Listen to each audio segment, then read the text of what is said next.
आज केवल रोटी है खाने में? ना, दाल है ना, तरकारी भी है, दही है, लड्डू भी है। तो दाल ले आओ। अभी लाई है।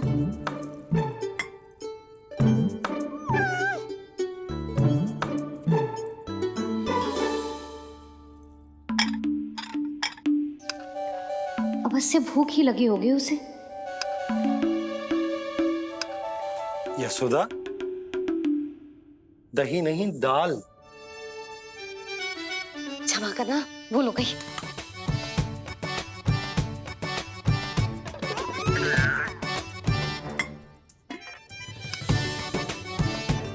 यशोदा, दाल दाल।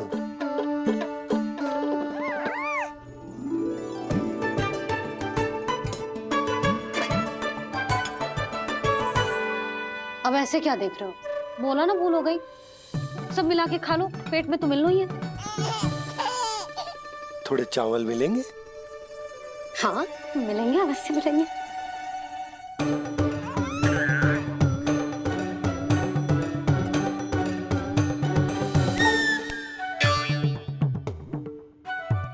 लड्डू नहीं चावल।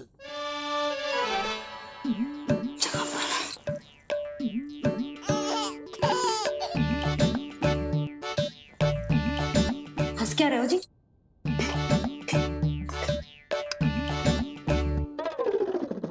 आज व्यायाम भी बहुत कस के करवाओ था मैंने, कहीं अधिक भूख तो ना लगी होगी। सच्ची यशोदा, बिल्कुल ना बदले तू। पहले रामू की चिंता में व्याकुल रहती थी और अब हम नीलमणि में तुम्हारा मन लगा रहता। हाँ तो लल्ला भूखा हो और मैया का मन व्याकुल भी ना हो, ऐसा हो सकता है भला? फिर तो दूध पिला दो ना उसको। जाऊं? शीघ्र जाओ। किंतु आप तो खा रहे हो ना पतिदेव। वही तो यशोदा, मैं खा रहा हूं, किंतु वो भूखो है। जाओ। ठीक है। यहाँ थी तो लल्ला की भूख के लिए चिंतित थी, अब वहां जाएगी तो पक्का मेरे भोजन के बारे में चिंता करेगी। कहीं आधी ही भूख में ना उठ जाए तेरे बाबा, उन्हें कुछ और चाहिए होगा तो। सही कहा था बाबा ने, वहाँ मेरी चिंता थी, यहाँ बाबा की चिंता है। सच्ची मैया, अनोखी हो आप। अरे इतने से पेट भर गया तेरा? ना, ये वाली मुस्कुराहट तो मत ही दिखा मुझे। इतनी शीघ्र तेरा पेट भर ही ना सकता। मैया जानती है अपने लल्ला की भूख।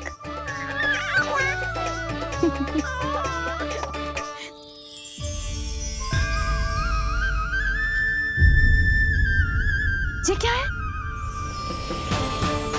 लल्ला, ये क्या था तेरे मुंह में? दिखा दिखा।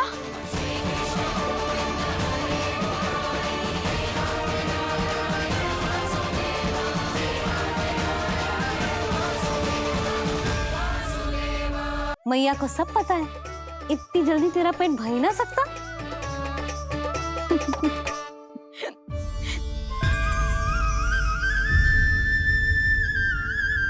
ये क्या है?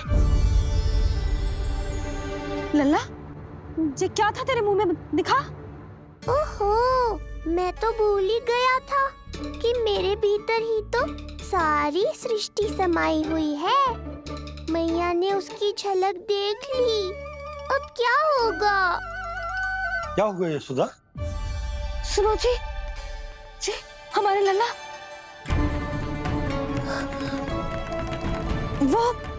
वो इसके मुंह में। क्या? भूल जाओ ना मैया, कुछ नहीं था मेरे मुंह में। लल्ला, मुंह खोल के बाबा को दिखा। अरे क्या देख रही है उसके मुंह में? अवश्य ही मेरा दृष्टि भ्रम होगा, किंतु ऐसा भ्रम। अरे बताओ ना यशोदा, या फिर मुहूर्त शीघ्र ना बताने की बात का प्रतिशोध ले रही हो तुम? ना ना, ऐसी बात ना है। तो फिर बताओ ना क्या बात है? हाँ? मैंने लल्ला के मुंह में कुछ देखो। क्या देखो? अब फंस गया मैं। मैया बाबा को सब कुछ बता देंगी और राय का पहाड़ बन जाएगा। फिर कैसे संभालूंगा इन दोनों को? ऐसे लगो जैसे जैसे जैसे पूरा का पूरा ब्रह्मांड। ब्रह्मांड लल्ला के मुंह में। अच्छा, तुम मेरा मुंह देखो। हाँ।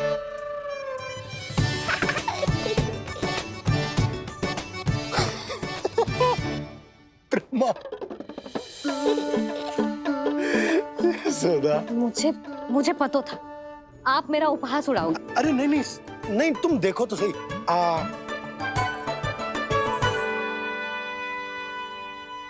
ब्रह्मांड ना सही, गोकुल तो दिखना चाहिए। अरे गोकुल को राजा हूं मैं, है कि ना? है? देखो, अरे देखो तो। धन्यवाद बाबा, आपने इस बात को गंभीरता से नहीं लिया, इसलिए अब मैया भी नहीं लेंगी। आज तो बचा लिया आपने। आज के बाद ना आपको कुछ बताऊंगी ही ना। आप जाओ, नामकरण उत्सव की तैयारी करो। और हाँ, इस बार भी उत्सव छोटा ही करना है, जे तो मत ही बोलना आप। हाँ। अब इसे कैसे समझाऊं कि हम कोई भी उत्सव बड़ा ना कर सकते? व्यर्थ ही कंस की दृष्टि पड़ जाएगी हम पर।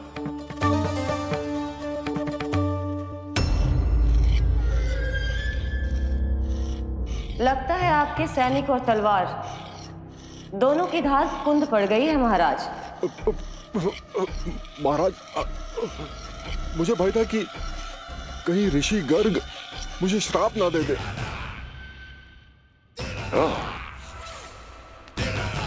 तो श्राप से भयभीत हो गए दुर्जन, किंतु कंस तो कोई श्राप नहीं देता, सीधा मृत्यु देता है। ऐसा न करे महाराज, दया करे, दया निदान। यदि मैं उनकी इच्छा के विरुद्ध भीतर जाने की कोशिश करता तो जितनी सूचना मुझे मिली है उतनी भी नहीं ला पाता। तब आपको कैसे पता चलता महाराज कि आपकी बहन और बहनोई मात्र अपनी मृत संतानों के श्राद्ध के लिए वहां नहीं गए थे?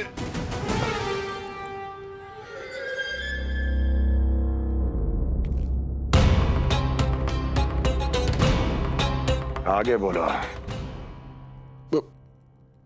पूरी तरह तो नहीं सुन पाया महाराज, किंतु मैंने स्वयं अपने नेत्रों से देखा है महाराज। राजकुमारी देवकी ने ऋषि गर्ग के हाथ में कुछ दिया था। ये सत्य है महाराज, और ऋषि गर्ग ने उन दोनों को वचन भी दिया था। सही समय की प्रतीक्षा कीजिए राजन, आपके दोनों कार्य पूर्ण होंगे। महाराज, मैं आपका सबसे विश्वसनीय सेवक हूं। आपके हर आदेश का पालन करना मेरा अधिकार है, और मैंने अपने अधिकारों का पालन किया भी है महाराज। किंतु फिर भी यदि मेरी ओर से कोई भूल हुई हो, मुझे क्षमा करे दया निदान, मुझे क्षमा करे। इसका अर्थ है कि उत्कच सही कह रहा था। वो दोनों अवश्य ही कोई ना कोई षड्यंत्र रच रहे हैं मेरे विरुद्ध। समय आ गया है, अब मुझे किसी ऐसे की खोज करनी होगी जो उतना ही शक्तिशाली हो जितनी की मेरी ये तलवार।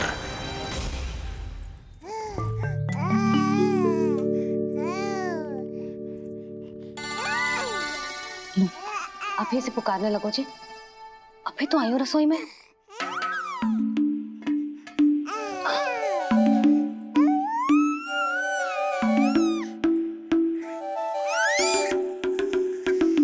शीघ्र ही तुझे भी अपने बाबा का हाथ बटाना पड़ेगा, समझ रहे हो ना? बटाएगो ना हाथ? अभी जे 100 दिन का भी ना हो और जे इस नन्हे से बालक को काम काज का भार सौंपने की बात करने लगे। काम का नाम सुनते ही मुख से स्वर ना निकल रहे तेरे? अभी तो बड़ा ऊ कर रहा था। बता, हाथ बटाएगो के ना? अरे बता ना।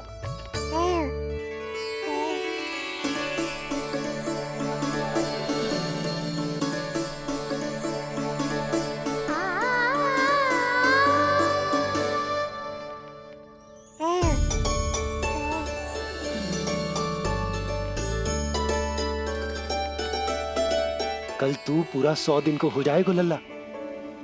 पंडित जी आएंगे, तुझे नया नाम मिलेगा।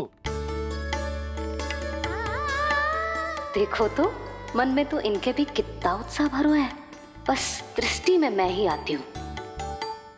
और कल तुझे वो नाम मिलेगा लल्ला जिससे पूरा संसार तुझे पहचानेगा।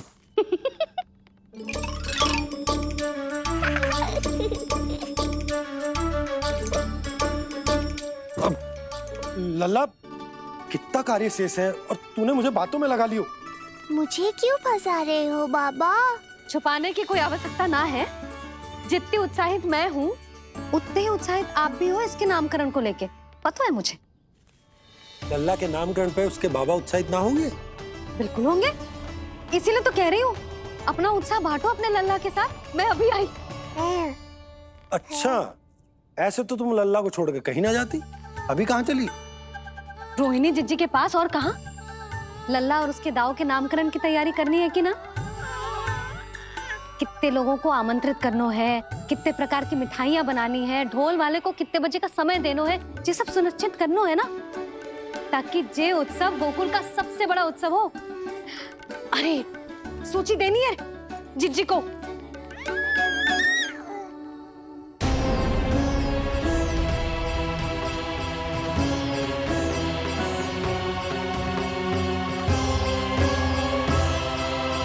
सबकी कोई आवश्यकता ना है। आवश्यकता ना है मतलब? कहना क्या चाहते हो आप? मैं ये कहना चाहता हूं कि यशोदा, सत्य तो ये है कि हमें दुख में ना अत्यधिक दुखी होना चाहिए और ना सुख में अत्यधिक उत्साहित। प्रसन्नता कितने भी क्यों ना, हमें उत्सव संयम से ही मनाना चाहिए। इतने वर्ष संयम ही तो रखा था ना नंद जी। ये समय संयम का ना आनंद से बावले हो जाने का है।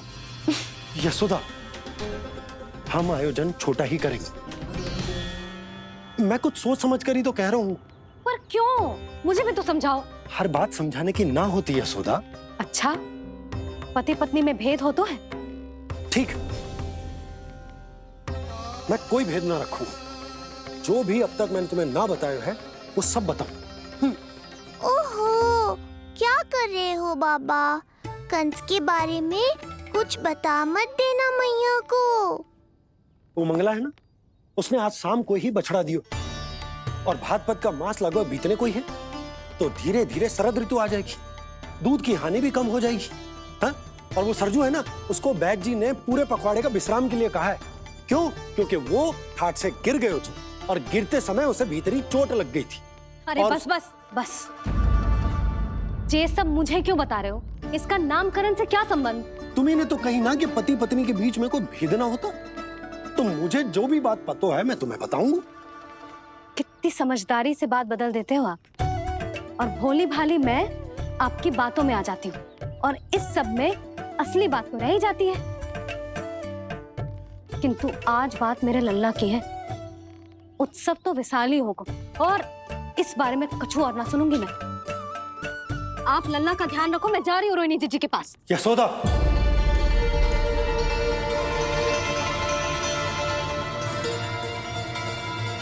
बात केवल सुनने की ही ना होती, उसे समझना भी पड़ता।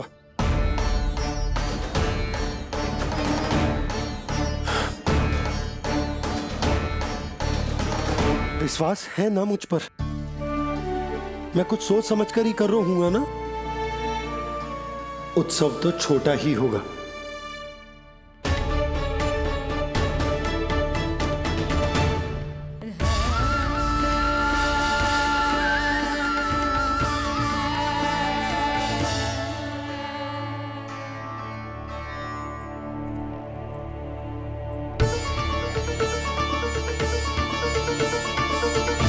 क्षमा करना लल्ला, तेरी मैया को डांटना पड़ गया। आपको मेरी सुरक्षा की चिंता है बाबा, समझता हूँ मैं, इसलिए आपने ये निर्णय लिया है। समझ में नहीं आता, कब कौन सा निर्णय क्यों लेते हैं आप? यदि कंस को समझना इतना आसान होता तो कंस नहीं होता। ये नया सिंहासन उसके लिए है जो मेरा विश्वास पात्र बनेगा। मेरे दाहिने हाथ की तरह मेरे मन के सबसे निकट होगा वो। मंत्री परिषद में विशेष स्थान की प्राप्ति होगी। मेरे बाद पूरे राज्य के लिए उसी का वचन होगा। शासन।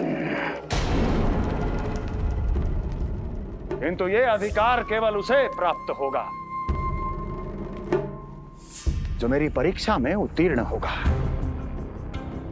मेरा सबसे महत्वपूर्ण कार्य करेगा वो। इसलिए जाओ, कह दो सभी बाहुबलियों को, महाबलियों को, दैत्यों को, दानवों को, प्रेतों को, पिशाचों को, सभी को यह सूचना दे दो ना ना ना ना, सूचना नहीं, चुनौती दो कि यदि साहस है तो आए, मेरी परीक्षा में उत्तीर्ण हो और इस सिंहासन पर बैठने का अधिकार प्राप्त कर ले। जाओ। और हां, ये अवश्य कहना कि केवल वही आए जिनके हृदय में साहस का ज्वालामुखी धधकता हो, जिनकी तलवारें पर्वतों का सीना चीरने को व्याकुल हो, जिनकी संकल्प शक्ति इतनी दृढ़ हो कि मृत्यु से टक्कर ले लें। कायर नहीं चाहिए मुझे। जाओ। महाराज, आप जिसे भी ये विशेष पद देंगे, भविष्य में यदि वही हमारे शीश पर बैठ गया तो क्या करेंगे आप? पहले ऐसा कोई योद्धा सामने तो आए अस्ति, जो उस विष्णु के अवतार का संहार कर सके।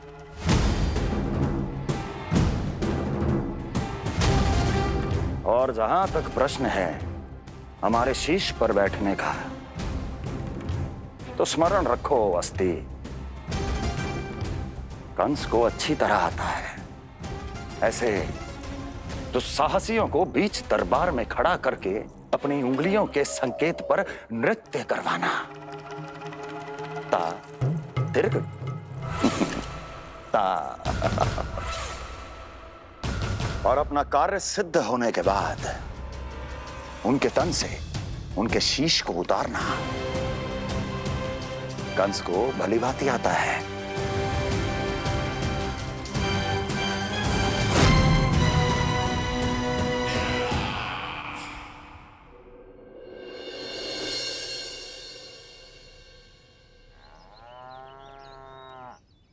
पूरे 100 दिन का होगा हुआ तो लल्ला, कम से कम 100 व्यक्ति तो आने चाहिए थे ना तेरे और तेरे दाऊ के नामकरण में। हाँ, अब तुम मुस्कुरा क्या रहो है? तू ही बता, जे भवन देख के लग रहा है कि यहाँ कोई उत्सव है? बिना अतिथियों के कैसा उत्सव और कैसा आनंद, तू ही बता। पर मैं करूं भी तो क्या? पता है लल्ला, मुझे तो लग रहा है तेरे बाबा ना कंजूस होगा है। नहीं तो भला और क्या समस्या हो सकती है उन्हें बड़े आयोजन से? अरे गोकुल के राजा का लल्ला है तू, राजकुमार। यदि तेरा आयोजन बड़ा ना होगो तो भला किसका होगो?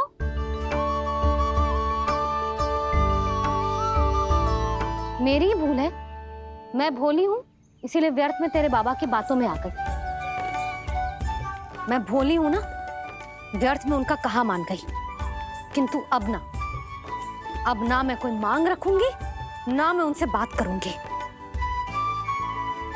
और कहे देती हूँ लल्ला, सावधान जो इस बार तू बीच में आया तो। हाँ नहीं तो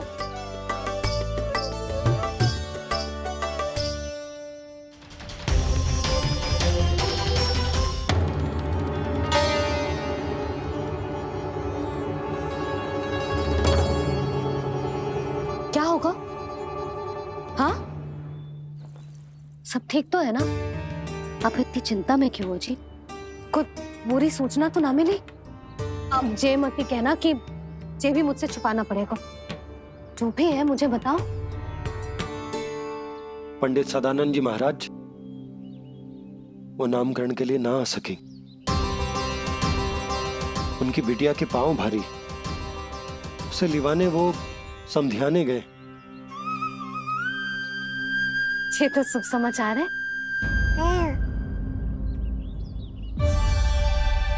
किंतु मेरे लल्ला का नामकरण अब वो सही मुहूर्त पे कैसे होगा? वही तो समझ ना आ रहा। ऐसे मन छोटा करने की आवश्यकता नहीं है मैया बाबा। आप दोनों तो स्वागत की तैयारी करो, आ रहे